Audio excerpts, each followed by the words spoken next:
कृषि एक्सप्रेस एक ऐसा कार्यक्रम जहां पर आपने अभी तक कई प्रगतिशील किसानों की कहानी को देखा है और यहां इनोवेशन को भी देखा है। आपने ये भी देखा है कि खेती किसानी में संघर्ष की बड़ी बातें होती हैं, लेकिन किस तरीके से समृद्धि भी यहां पर देखने को मिलती है और इसकी मिसाल कई किसानों ने पेश की है। आज की कहानी बहुत ही दिलचस्प होने जा रही है। एक युवा की कहानी हम आपको दिखा रहे हैं जिन्होंने विज्ञान और परंपरागत खेती के बेजोड़ मेल को सामने रखा है। किस तरीके से उन्होंने अपने टर्नओवर को 12 करोड़ के पार पहुंचा दिया, किस तरीके से उन्होंने अपनी फसलों के उत्पाद को बढ़ाया, ये सारी चीज़ें आज आपको विस्तार से बताएंगे, उनसे आपकी मुलाकात करवाएंगे। कृषि एक्सप्रेस में आज दिखाएंगे 34 साल के एक ऐसे युवा प्रगतिशील किसान की कहानी जो देश के करोड़ों किसानों के लिए प्रेरणा स्रोत बन गए हैं। बायोटेक्नोलॉजी में एमएससी करने के बाद लेखराम यादव इस समय 500 एकड़ से ज्यादा जमीन पर खेती कर रहे हैं और इसके जरिए साल में 12 करोड़ रुपए से ज्यादा का टर्नओवर हासिल करने वाले प्रगतिशील किसान बन गए हैं। अगले आधे घंटे उनसे उनकी सफल यात्रा के बारे में बात करेंगे। उससे पहले आइए देखते हैं उनका जो सफर रहा उस पर यह छोटी सी रिपोर्ट।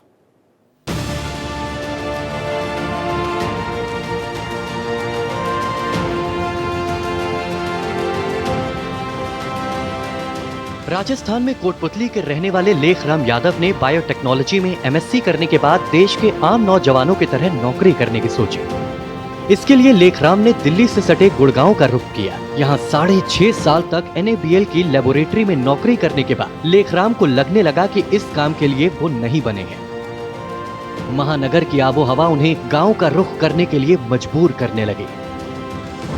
नौकरी करते हुए मुझे दिल्ली NCR के अंदर मुझे ऐसा फील हुआ कि यहाँ पे पूरी ज़िंदगी निकालना बहुत मुश्किल है, क्योंकि इतना ज़्यादा पोल्यूशन, इतना ज़्यादा क्राउड, और हम गांव में रहने वाले, जल्दी से हमें ये सब चीज़ें पसंद भी नहीं आती थी। तो सोचा कि गांव में ही रह के कुछ ऐसा किया जाए जिससे अपना स्वास्थ्य भी ठीक रहे और घर वालों के साथ भी रह सके। लेखराम ने 110 एकड़ की जमीन से प्राकृतिक कृषि की शुरुआत की। बायोटेक्नोलॉजी में महारत रखने वाले लेखराम को खेती किसानी के कायदे समझने में काफी दिक्कत हुई। देश में प्राकृतिक कृषि के कई मॉडल प्रचलित हैं। ऐसे में लेखराम ने सेमिनार्स और यूट्यूब के जरिए प्राकृतिक कृषि के इन मॉडल को समझते हुए एलोवेरा की खेती शुरू की, लेकिन उन्हें घाटा सहना पड़ा। फिर भी उन्होंने हिम्मत नहीं हारी और खेती की कई तकनीक का अध्ययन जारी रखा। इसी बीच उन्हें ताराचंद बेलजी के मॉडल को समझने और परखने का मौका मिला। इसके बाद लेखराम ने पीछे मुड़कर कभी नहीं देखा और सफलता की ओर आगे बढ़ते चले गए। ये सब करते हुए मुझे तकरीबन 7-8 महीने हो गए थे और मुझे तकरीबन 35-40 लाख के आसपास का जो है मैं इनपुट्स वगैरह ये सब यूज भी कर चुका था, बट किसी का कोई जो है रिजल्ट नहीं मिल रहा था। तो मैं ऐसे गूगल कर रहा था तो मुझे गुरुजी ताराचंद बेलजी का एक वीडियो मिला जिसमें उन्होंने भस्म रसायन और जैव रसायन को कैसे नैनो करते हैं वो बताया।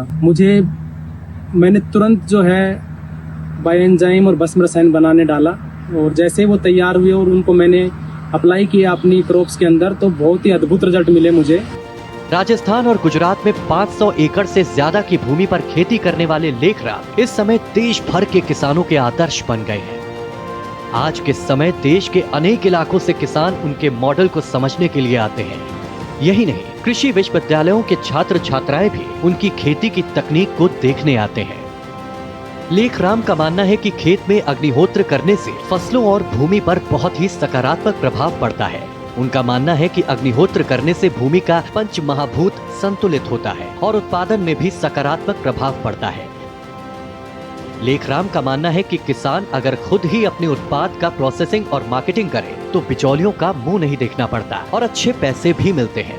उन्होंने कई परंपरागत प्रोसेसिंग यूनिट्स अपने खेत में ही लगा लिए हैं, जिससे निकले उत्पाद की देश विदेश में काफी ज्यादा मांग है। लेखराम का मानना है कि बिना गौपालन के प्राकृतिक खेती करना असंभव है। इसको देखते हुए उन्होंने साहिवाल नस्ल वाली गाँव की गौशाला का निर्माण किया है। लेखराम के कदम यहीं नहीं रुके, अब उन्होंने एग्रो टूरिज्म के क्षेत्र में भी कदम रख लिया है। इस 500 एकड़ खेती के अंदर आज हम हर्बल फार्मिंग और जितनी भी अपनी फलदार जो फसलें होती हैं, नींबू, मौसमी, संतरा, सीताफल, ये सब कर रहे हैं। रबी खरीफ की जितनी भी सीजनल क्रॉप होती हैं, अपने गेहूं, सरसों, मक्का, जो चना, बाजरा, ये सब चीज़ें और इसके साथ साथ अभी हमने एग्रो टूरिज्म का भी सेटअप डाला है जो रनिंग है। और हमारे पास एक A2 सर्टिफाइड साहिवाल ब्रीड की गायें भी हैं। 22 एकड़ में 56 भोग वाटिका का निर्माण करने वाले लेखराम कई तरह के मसाले, आयुर्वेदिक औषधियों और तरह तरह के फलों का उत्पादन कर रहे हैं। उनके खेतों में जो नींबू हैं, वो विशेष तरह के हैं और लोगों का ध्यान अपनी ओर खींचते हैं। ये देखिए TCBT नींबू, जहाँ देखेंगे वहाँ पे ही जो है आपको नींबू मिलेंगे। ऐसी कोई टहनी नहीं है जहाँ पे नींबू नहीं हो। ऊपर नीचे उससे ऊपर भी मिलेंगे। ठीक है, ये देखिए, ये हर जगह पे, ये ऊपर, ये आगे, ये साइडों में, पीछे, ये देख लीजिए, नींबू। लेखराम उत्पादन के साथ साथ सर्टिफिकेशन की अहमियत को भी खूब समझते हैं। इसी वजह से उनके सभी खेत ऑर्गेनिक सर्टिफाइड हैं। उनकी गौशाला को भी A2 सर्टिफिकेशन का गौरव हासिल है। Bureau report, Bharat express. और आप यदि कृषि एक्सप्रेस को लगातार देख रहे हैं तो आपको याद होगा कि ताराचंद बेल जी, जिनसे प्रभावित होकर लेखराम जी ने अपनी खेती किसानी को आगे बढ़ाया है, उनसे भी हमने बातचीत की थी और वो बहुत ही दिलचस्प विषय था। एक ऐसा विषय जिसको कई एपिसोड में समझा जा सकता है। आइए मेरे साथ मिलकर स्वागत कीजिए लेखराम यादव जी का, जो प्रगतिशील किसान है, जिनकी कहानी को अभी आपने देखा है। लेखराम जी, सबसे पहले आपका बहुत बहुत स्वागत है। दूसरा, बहुत ही अच्छा लगता है जब कोई युवा खेती किसानी के लिए अन्य युवाओं को प्रेरित करता दिखाई देता है। इसके लिए भी आपका साधुवाद। लेखराम जी, एक करके पॉइंट्स को फटाफट आगे बढ़ाएंगे ताकि जो आपको सुनने वाले हैं वो आपकी बातचीत से थोड़ा फायदा भी ले सकें और अपनी खेती किसानी को भी उन्नत कर पाएं। अभी जब आपसे बात कर रहा हूं तो अग्निहोत्र यज्ञ की वीडियो भी जो है चल रही है, जो आप अपने खेत में करते हैं।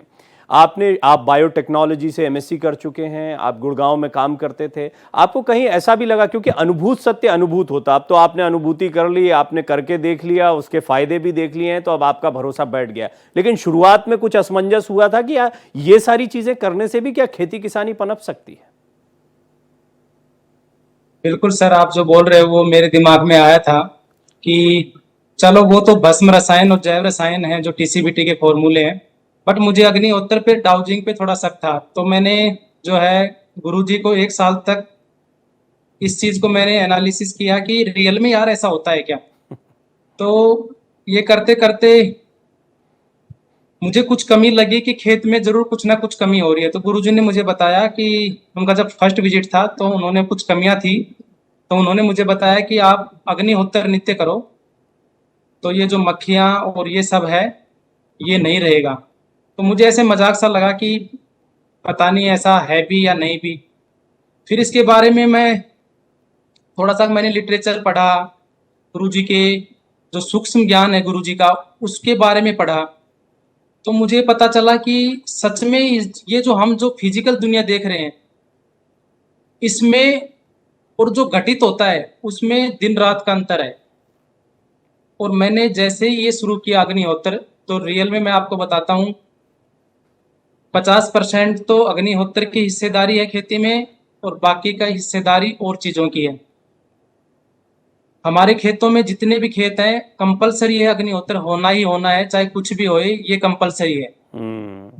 अद्भुत रिजल्ट ये मिले। बेसिकली मैं इसका पीछे का थोड़ा साइंस मैं आपको बताता हूँ कि क्या है जी। इस प्रकृति में जो हमें दिखाई दे रहा है ये सब भौतिक दुनिया का है।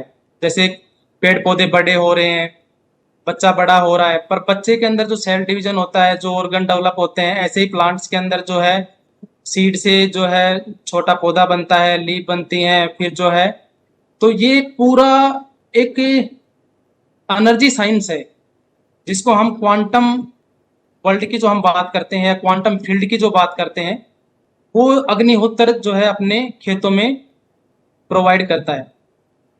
तो थोड़ा सा मुझे ये लगा कि इसके अंदर और घुसा जाए कि क्या रियल में ऐसे रिजल्ट मिल सकते हैं।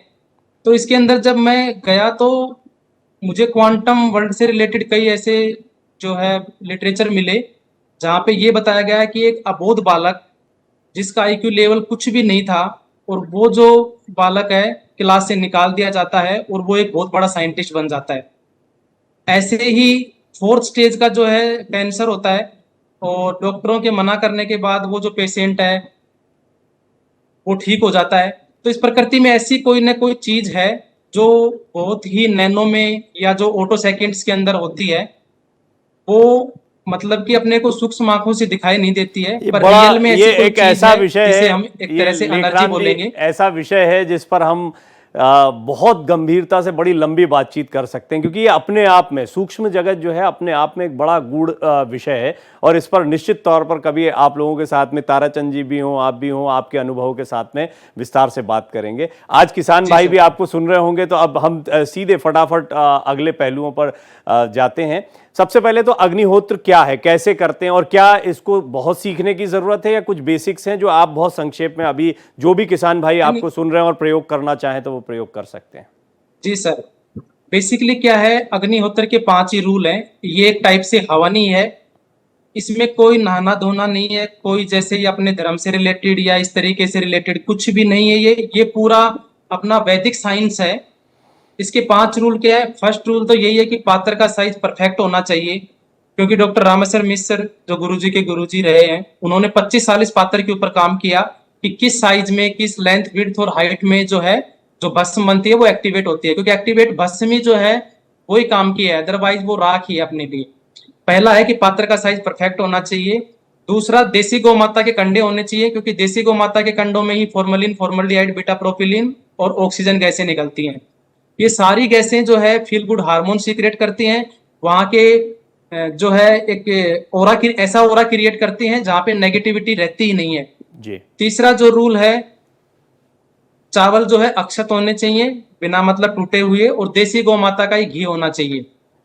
पांचवा जो है इसका रूल है टाइमिंग। टाइमिंग बिल्कुल परफेक्ट होना चाहिए, क्योंकि इंडिया में 3.5 घंटे सूर्योदय होने में लगते हैं। हर लोकेशन का अलग अलग जगह का अलग अलग टाइमिंग है, सनसेट और सनराइजिंग का। तो ये मोस्ट इंपोर्टेंट है, क्योंकि वो जो 30 सेकंड का जो टाइमिंग में आहुति देने का जो टाइम पीरियड है, वो उस समय पे हमारी दोनों नाड़ियां चलती हैं।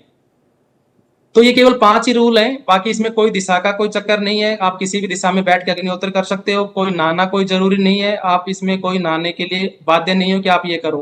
और अग्निहोत्र करने वालों के तो इतने जबरदस्त जबरदस्त रिजल्ट हैं, डेली कुछ ना कुछ हमें ऐसे मिलता है कि मेरे पापा का कैंसर ठीक हो गया। जी, ठीक है। मैंने देखिए ये बात शुरुआत में इसलिए दर्शकों के सामने रख दी, क्योंकि सबसे पहले जो कंफ्यूजन आपके दिमाग में था वो बहुत सारे लोगों के जहन में आता है। इसलिए ये स्पष्ट होना कि बायोटेक्नोलॉजी से एमएससी करने वाले लेखराम यादव, जिनको शुरुआत में बड़ा संदेह था लेकिन जब उन्होंने उसको आजमाया तो उनको फायदा हुआ, उसको एक केस स्टडी के तौर पर रखना जरूरी था। अब कुछ और चीजें, लेखराम जी, आपके पास पहले से जमीन या खेती किसानी का एक बैकग्राउंड मौजूद था, इसलिए आप खेती किसानी कर पाए, या कैसे आप प्रेरित हुए कि अचानक गुड़गांव से नौकरी छोड़कर आप वापस गांव की तरफ बढ़े? सर देखिए, खेती का तो 10th तक गांव में पढ़े थे, तो खेती का ऐसे था कि भाई हाँ, मतलब स्कूल के बाद में जैसे चले गए, जो है हार्वेस्टिंग करना है, सोइंग करना है, तो नॉलेज तो था इस चीज का। +1 +2 में बाहर गए, मेरा +2 के साथ में BDS, BMS, BHMS वगैरह में हो गया था अगरवा हिसार के अंदर, तो 1 साल ड्रॉप किया। देन मेरा MBBS में हो गया था किम्स के अंदर, कृष्ण मेडिकल साइंस कराड़ के अंदर, महाराष्ट्र के अंदर जो है।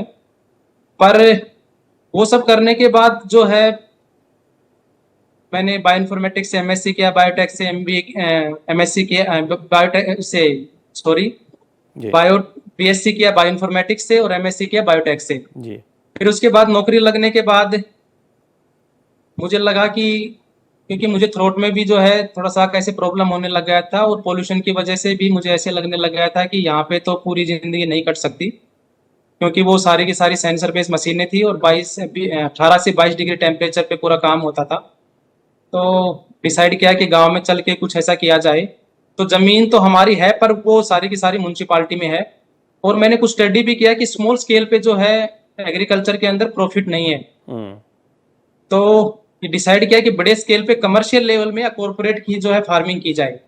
तो 110 एकड़ से शुरुआत किया, लीज पे लिया 110 एकड़, और बहुत पैसा भी खराब किया, क्योंकि यूट्यूब के ऊपर देखा था कि एलोवेरा के बहुत ज़्यादा ऐसे ऐसे जो है लगाने से इतना है पैसा मिल जाता है, ये सब है। एलोवेरा का मार्केट नहीं मिला।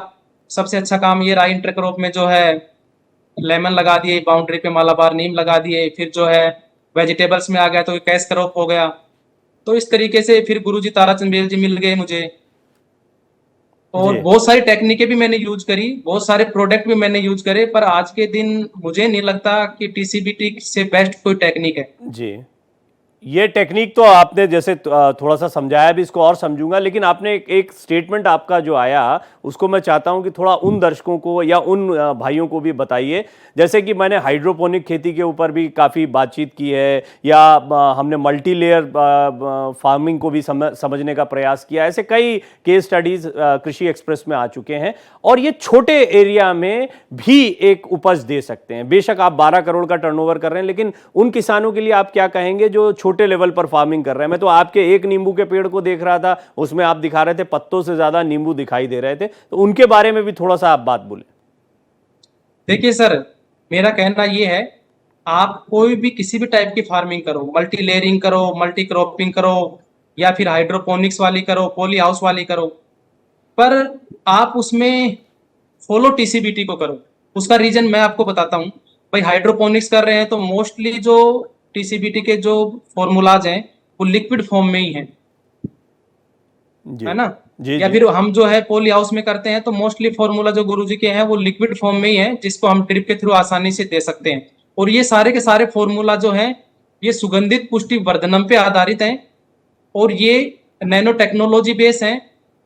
और इतना ही नहीं, ये जो अपने पंच महाभूतों की जो गुरुजी बात करते हैं वो उससे परिपूर्ण है। जो भूमि गगन वायु अग्नि और नीर की जो बातें बताते हैं गुरुजी, वो उनसे परिपूर्ण है, क्योंकि पूरी प्रकृति पंच महाभूतों से मिलके बनी है। तो जब तक वो पंच महाभूत तरीके का फूड ही या फिर जो इनपुट ही है जो प्लांट्स को नहीं मिलेगा, तो कुछ ना कुछ एलिमेंट्स की कमी रहेगी। ये जमीन को कैसे तैयार किया जाता है? मतलब पहले तो आइडेंटिफाई करना, हालांकि ताराचंद बेल जी से जब बात हो रही थी तो उन्होंने कई जानकारियां दी थी, लेकिन किस तरीके से आप आइडेंटिफाई करते हैं? और जो किसान भाई आपको सुन रहे हैं या इस तरह की खेती किसानी करना चाहते हैं, उनको मार्गदर्शन कैसे मिल सकता है? थोड़ा संक्षेप में यह भी बताइए कि आप इस तरीके से इसकी शुरुआत कर सकते हैं, इसका नॉलेज हासिल कर सकते हैं। देखिए सर, सबसे मस्ट तो जो टीसीबीटी के अंदर जो गुरुजी ने बताया है, और साइंस भी जो बोलता है, और ये गुरुजी का 15 से 20 साल का जो उनका जो सेल्फ स्टडी है, तो रियल में ही इसके 3 बेस हैं। सबसे पहले गुरुजी बोलते हैं कि आपके खेत में ऊर्जा होनी चाहिए। वो ऊर्जा हमें अग्निहोत्र से ही मिलती है। ऊर्जा भी क्या है, 2 टाइप की है। वो नकारात्मक भी क्रिएट हो सकती है और वो सकारात्मक भी, मतलब नेगेटिव भी हो सकती है और पॉजिटिव भी हो सकती है। जैसे मैं एक छोटा सा एग्जांपल बताता हूँ किसान भाइयों को, आप ऊर्जा को समझने की कोशिश करना। जैसे जहाँ पे हमें ऊर्जा मिलती है वहां पे हमारा बार बार मन करता है जाने का, जैसे मंदिर में, किसी धार्मिक स्थल के अंदर, ठीक है, या जहाँ पे हमें ब्लेसिंग मिलती है नाना नानी दादा दादी, ठीक है, इनके पास जाने से। या एक ऐसी जो है एनर्जी जहाँ पे हमें जाने से हमारी ऊर्जा खत्म होती है। फर्स्ट यही कि जैसे हम कहीं पे गंदे नाला है वहां पे जाएंगे तो हमारी जो है एनर्जी मतलब चली जाएगी। या बहुत बड़ा कूड़े का, शहर में आप देखते हैं कि बहुत बड़ा कूड़े का जो ढेर होता है, या गांव में जो है अपना घोड़े का गोबर गोबर का ढेर होता है, वो तो वहां पे जाने से हमारी ऊर्जा चली जाती है। ये प्रकृति सुगंधित पुष्टि वर्धनम पे आधारित है, और ये गुरुजी हरदम बोलते आए हैं। और रियल में मैंने भी एनालिसिस किया है कि दुर्गंध वाला घोल डालते ही फसल नष्ट होना शुरू हो जाती है। तो सुगंधित पुष्टि वर्धनम पे आधारित है। आप हम सब पेड़ पौधे ये सब ही की इसी इकोलॉजी पे जीने वाले हैं। तो मेरे सभी किसान भाइयों से पहली बात तो रिक्वेस्ट यही है कि दुर्गंध वाले जितने भी घोल हैं ये डालना बंद कीजिए। और इस टेक्निक में पहला ऊर्जा बताया, दूसरा मैं अणु की बात करता हूं जिसको आप मॉलिक्यूल बोलते हो। इस प्रकृति में कोई भी पदार्थ, मॉलिक्यूल, सब्सटेंस, एटम, ये एनर्जी में कन्वर्ट होता है, ठीक है। एनर्जी बोल लिया, गुरुजी की मैं भाषा बोलूंगा तो आप तरंगों में बोल लीजिए जी कि मतलब पंच महाभूतों की तरंगों से कैसे खेती की जाए। तो मैं एनर्जी की बात बताता हूँ। तरंगे तो और थोड़ा सा मतलब कि डेप्थ की वो हो जाएगी, और क्वांटम तो उससे भी डेप्थ हो जाएगा, जी ऑटो सेकंड उससे भी डेप्थ काम हो जाएगा। पर मैं मोटा मोटा ये बोलता हूँ कि हम जब तक हमारे खेतों में पॉजिटिव एनवायरनमेंट नहीं बनाएंगे, और जब तक हम हमारे खेतों में अणु अणु बोले तो calcium, iron, zinc, manganese, magnesium, इनको स्टेब्लिश नहीं करेंगे, तीसरा जो है माइक्रोब्स, क्योंकि माइक्रोब्स में वो ट्राइकोडर्मा, सुडोमोनास, बैसिलस सब्टिलस, स्पेसिलोमाइसिस वगैरह वगैरह। तो ये तीनों, साइंस भी यही बोलता है कि माइक्रोन्यूट्रिएंट की कमी से जो है वो बीमारी आती हैं। गुरुजी भी यही बोलते हैं कि भाई पंच महाभूतों के डिसबैलेंस से बीमारी आती है, कफ पित्त और वात की वजह से बीमारी आती है। अगर अपनी जमीन में केमिकल भी ज्यादा है तो भी बीमारी आएंगी। जी। साइंस भी यही बोलता है, और अपना वैदिक साइंस और गुरुजी ने जहां से मतलब कलेक्शन करके हम सबको बहुत सिंपल सिंपल फॉर्मूला दिए हैं, ये भी यही बोलते हैं। इससे ये तो तो ये सबसे बड़ा सबूत तो यही है कि आप खेती किसानी करके उससे लाभ ले पा रहे हैं, और ये सबसे बड़ी चीज होती है कि प्रैक्टिकली वो चीज दिख भी रही है, सिर्फ ये बातों में नहीं या किताबों तक सीमित नहीं है, उसको आप जमीन पर उतार भी पाए। क्योंकि अब चर्चा को अंतिम दौर में ले जाएंगे तो मैं लेखराम जी चाहूंगा फटाफट कुछ सवाल, क्योंकि आप बैठे हैं तो पूरा फायदा लिया जाए और कुछ जानकारियां ली जाए। सबसे पहली चीज, हर किस्म की फसल के लिए ये लागू होता है या कुछ विशेष फसलों को आपने चुन रखा है अपने उत्पादन के लिए? अब संक्षेप में ही मैं आपके जवाब भी चाहूंगा। ठीक है, संक्षेप में बताता हूं। देखिए सर, जैसे आप ये बोल लीजिए कि टीसीबीटी की मतलब लैंग्वेज में जब तक पंच महाभूत स्टैब्लिश नहीं होंगे तब तक खेती नहीं हो सकती। और पंच महाभूतों का 3 ही वो है, ऊर्जा, अणु और जीवाणु को स्टैब्लिश करना। साइंस भी यही बोलता है कि आप जब तक अपने खेतों में जो है माइक्रो न्यूट्रिएंट और माइक्रोब्स को स्टैब्लिश नहीं, क्योंकि हमने खेती को पूरा तहस नहस कर दिया। और मैं तो ये बोलूंगा कि जब तक ईसी, पीएच और कार्बन बैलेंस नहीं होता है, साइंस बोल रहा है जब तक ईसी, पीएच और कार्बन बैलेंस नहीं होता है हम खेती कर ही नहीं सकते। रोजाना कोई बीमारी आएगी, वो केमिकल डाला, फिर वो बीमारी आएगी, उसकी डेफिशिएंसी रहेगी, तो खेती इम्पॉसिबल है। तो हमें सबसे पहले भूमि उपचार, टीसीबीटी से भूमि उपचार की जो प्रक्रिया है, जो प्रोसेस है भूमि उपचार का, हमें वो फॉलो करना है। उसके बाद ही आप कोई भी क्रॉप किसी भी लेवल पे आप ले सकते हो। जी। टीसीबीटी के लिए कहां से जानकारियां हासिल की जा सकती हैं, कैसे खुद को तैयार किया जा सकता है? टीसीबीटी के लिए सर देखिए, इसके 4-5 मतलब कि वो है पहुंचने के, वो हैं स्टेप्स हैं। फर्स्ट तो ये है कि गुरुजी का चैनल है, गुरुजी ताराचंद बेल जी कृषि टेक्निक, आप वहां से पूरा ज्ञान उनका ओपन है, फ्री है, सब कुछ वहां से ले सकते हैं। उसके बाद अलग अलग संगोष्ठियां होती हैं, ऑनलाइन कृषि संवाद होता है, और भी ग्रुप्स बने विजिट हुए किया हैं। जा सकता है। मैंने देखा कई में- किसान बच्चे जो हैं वो आपके यहाँ विजिट कर रहे थे, तो उसको भी देख सकते हैं। जहां पर इस तरह की फार्मिंग हो रही है उस जगह को विजिट किया जा सकता है, आप लोगों से संपर्क किया जा सकता है। तो ये बिल्कुल भी सर, बिल्कुल। जी, जितने भी टीसीबीटी के सफल किसान हैं, जी जी जितने भी टीसीबीटी के सफल किसान हैं, वो सभी मतलब कि दूसरे किसान भी इस टेक्निक से लाभान्वित हुए। इवन भारत ही नहीं, भारत से बाहर के लोग भी जो है, नेपाल हो गया, कनाडा हो गया, अपना साउथ अफ्रीका हो गया, वो भी मतलब कि ना आते रहते हैं और ये सब चीजें टेक्निक्स जो है सीखते रहते हैं। आप Even मैं आपको लेखराम बताऊंगा, जी पाकिस्तान युवा के भी रहे, 1-2 आप किसान हैं जो थोड़ा इस सा, टेक्निक को फॉलो कर रहे हैं। आपको पढ़ाई लिखाई गुड़गांव का एक्सपोजर मिला, इसलिए आप मार्केटिंग पैकेजिंग पर ध्यान दे पाए, या पहले से आपके दिमाग में था, किसी ने आपको बताया? प्राकृतिक खेती एक बात, और मार्केटिंग प्रोसेसिंग खुद करना, बड़ा मुनाफा कमाना ये दूसरी बात, इनको कैसे आपने बैलेंस किया? सर देखिए, इसका सबसे अच्छा फायदा ये रहा मुझे कि मैंने स्टार्टिंग से ही डॉक्यूमेंटेशन का काम किया, मतलब कि फार्म्स को जो है सर्टिफिकेशन में डलवाया। वो बहुत कंपलसरी है, बहुत मस्ट है, क्योंकि आप वर्बली जाके किसी को भी ये नहीं बोल सकते कि मेरा प्रोडक्ट जो है ऑर्गेनिक है, वो माने ना माने। वो टेस्टिंग के जो इसका जो प्राइस है वो बहुत ज्यादा हाई है। मैं पेडा पैनल की बात करूं तो 18,500 प्लस जीएसटी। मैं अगर यूरोपियन यूनियन पैनल की बात करता हूं तो 42,000 प्लस 18% जीएसटी। तो टेस्टिंग करवाना सबके बस की बात नहीं है। तो सबसे अच्छा है आप फार्म सर्टिफिकेशन अप्लाई कीजिए, और आपका जैसे फार्म जो है ऑर्गेनिक होता है तो आप जो भी उगाएंगे वो आपका प्रोड्यूस ऑर्गेनिक होएगा। मेरे लिए ये भी सबसे अच्छी बात यही रही कि मेरे सर्टिफिकेशन ने बहुत ज्यादा सपोर्ट किया। और इससे सरकार का सपोर्ट भी मिलता है, कुछ सब्सिडीज वगैरह, कुछ और फायदे भी आपको मिलते हैं? हाँ देखिए, वो तो छोटे स्केल पे तो देखिए सर है, बड़े स्केल पे तो अभी मुझे ऐसा कुछ मैं लगा समझ नहीं कि गया, बड़े इस पर स्केल पे काफी ऐसे बातें, क्योंकि मेरी मध्यम और जो है लघु अन्य किसानों के से लिए भी तो हुई है, मेरी अन्य किसानों से भी बात हुई है, तो ये बात भी है कि आपको सतर्क रहना चाहिए इस चीज को लेकर भी कि कितने फायदे आपको मिल सकते हैं। सतर्कता से मतलब है आपको ज्ञान होना चाहिए, आपको स्टडी करना चाहिए, आपके लिए बहुत सारी सुविधाएं। अगर आप प्राकृतिक खेती, ऑर्गेनिक खेती को बढ़ावा देने के लिए काम कर रहे हैं तो इस तरह के उत्पादों को आजकल लोग पसंद भी करते हैं, और साथ ही साथ में सरकार भी इनको प्रमोट करती है। लेखराम जी, ये चर्चा बहुत लंबी हो सकती थी, मुझे बड़ा अच्छा लगा, पता ही नहीं लगा कैसे समय बीत गया, और आपने बहुत दिलचस्प जानकारियां दी, खासतौर पर ऊर्जा संबंधी जो जो बात है उसको हम कभी और विस्तार से भी समझेंगे, और काफी जानकारियां कृषि एक्सप्रेस के आज के एपिसोड में भी हमें मिली। आपको बहुत सारी शुभकामनाएं, इसी तरह अच्छा काम करते रहें, युवाओं को प्रेरित करते रहें। बहुत बहुत धन्यवाद हमसे बातचीत के लिए। तो कृषि एक्सप्रेस की आज की कहानी में आपने देखा कि किस तरीके से जो हमारा वैदिक विज्ञान रहा है, वैदिक कृषि रही है, वो किस तरह प्रायोगिक तौर पर आपको आज जमीन पर भी फायदा देती दिखाई दे रही है। और उसका बहुत बड़ा एग्जाम्पल जो है वो लेखराम यादव हैं, ताराचंद बेल जी हैं, इस तरह के कई किसान हैं जो इससे लाभान्वित हुए। इसी तरह किसानों की दिलचस्प कहानियां, प्रगतिशील किसानों ने किस तरीके से अपनी खेती किसानी से बड़ा लाभ उठाया, इसकी कहानी आपके सामने रखते रहेंगे। आज के लिए इतना ही, अगले हफ्ते एक नए मेहमान से मुलाकात करेंगे।